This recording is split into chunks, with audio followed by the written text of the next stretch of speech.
అలాగే మరోసారి అధికారంలోకి వచ్చి మాయమాటలు చెప్పి మీ యొక్క కాపుల యొక్క కోరికలు చిరకాలైన కోరికలన్నింటినీ కూడా నేను అధికారంలోకి వచ్చిన తర్వాత 6 నెలల్లో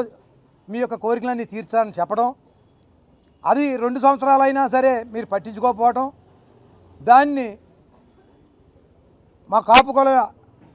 ఆరాధ్య దైవమైనటువంటి ముద్రగడ పద్మనాభం గారు దాన్ని ప్రశ్నిస్తే ఆయన్ని అనేక రకాలుగా హింసించటం, బాధ పెట్టడం, నిరాహార దీక్ష చేయనివ్వకుండా వారి కుటుంబ సభ్యులందరినీ కూడా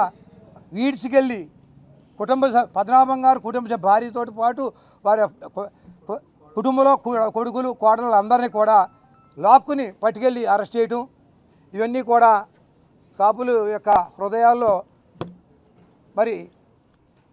ప్రతి ఒక్క కాపుడి హృదయాల్లో కూడా మెదులుతుందన్న విషయాన్ని ఈ సందర్భంగా తెలియపరుస్తున్నాం.